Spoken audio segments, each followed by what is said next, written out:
खुलुमबाय नोंथांमोन बयखौबो आंनि एसएस फेमिलि इउटुब चेनेलाव बरायहरनाय थाबाय लोगोफोर आं बिराद गोबावनि उनाव दिनैहाय ब्लग भिडिअ लाबोदों आरोना बिराद बाबाय आङो ओमफ्राय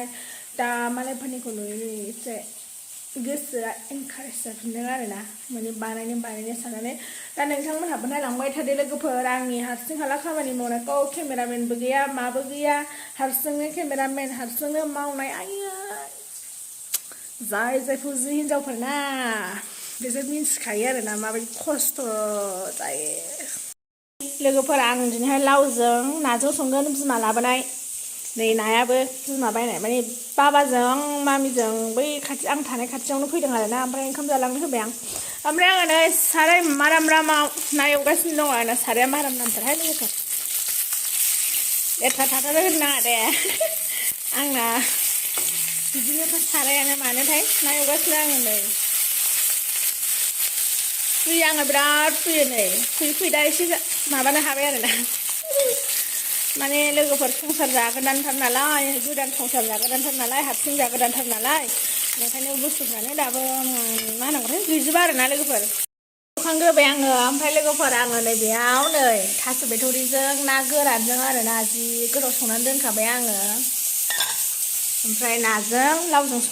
दहायो बिमा लाबोनाय लाव जि गिदिर बाजार खालामनानै फैबाय आङो लोगोफोर ओमफ्राय आंबाव गाजर माबा माबि दंमोनहाय नै खारैबो दङ सरनो रोङा बिमानोसो हरफानांगौ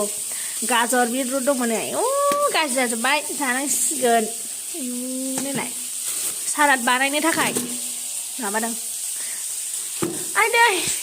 हाया हारसिं मानसि नालाय ओमफ्राय दाम खमाव मोनबा 10 थाखा 20 थाखानिनो 1 केजि गाहाम मोनबा जि लाखांसै ना ओमफ्राय हारसिं मानसि नालाय जानाया जाया हौवा थाबासो जि जाखायोहाय आंना हौवाया आयु सालाद माबा माबि जलदि बायदि जाबाय होनजालाय लांथारबाय मानसिफोरजों आयदै आंबो दा जाबाय नै फुंहांगासिनो दङ बिमा बुरैयाबो बै आब'नि बायदिसो खालामनांसिगोन आंबो आब' जबानि बायदिसो बिमा बुरै होननानै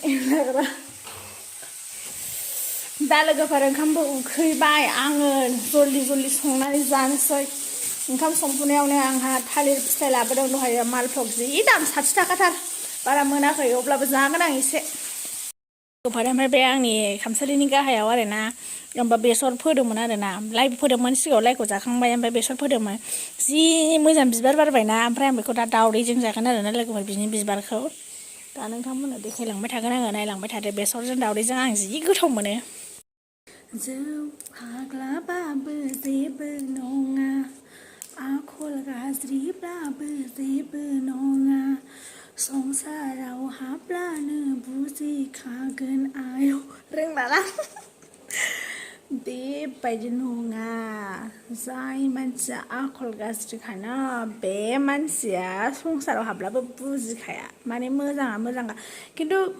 गासिबो नङा खायफा बुजिग्राबो दं खोमा आंथ' मिन्थिला बाट आंनाथ' जोंना न'खराव जौ लोंलाबायग्रा मानसि गैया नालाय जौ फाग्ला गैया नालाय ओंखायनो मिन्थिला आरो आंना बोरायाबो जौ लोङा नालाय ओंखायनो दा जि ट्रेन्डिं जागासिनो दंना बे गाना बिदि नङा जेबो नङा होनजाया मिन्थिबायना जाय हाबा जायाखै बेबायदि नङा लोगोफोर गोबावजों खेबसे भिडिअ खालामनाय ना ओंखाम जानायखौबो देखायनो रोङासै बिमामोनखौ थांजोब्बाय माबा मानसि फैबाथाय हारसिं नालाय बोराय थानाय मोनबासोमोन आयै मालाय बोराया खेबगौमोन आंना बोराया बिराद खामानि मावो ओमफ्राय बिनि हेल्प खालामो आरोना जेनेबा आलासिफोर फैबा गावनो मावफायो आरो दा बोरायबो गैया बावलांजोब्बाय बिमामोन फैदोंमोन ओंखाम जादोंमोन आं खेबनोनो बावबाय अब्लाबो आङो लावजों नाजों ओंख्रिखौ देखायनोसै नोंथांमोननो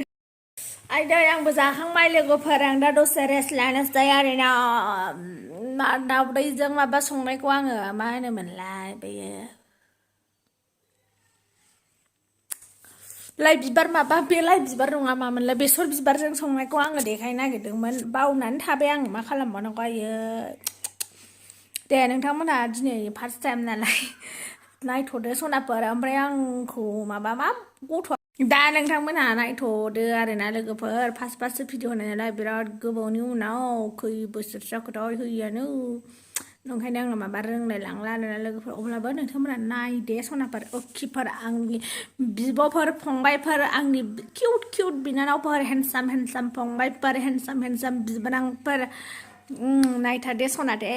सनाफोर दे एकदमबारे बाय बाय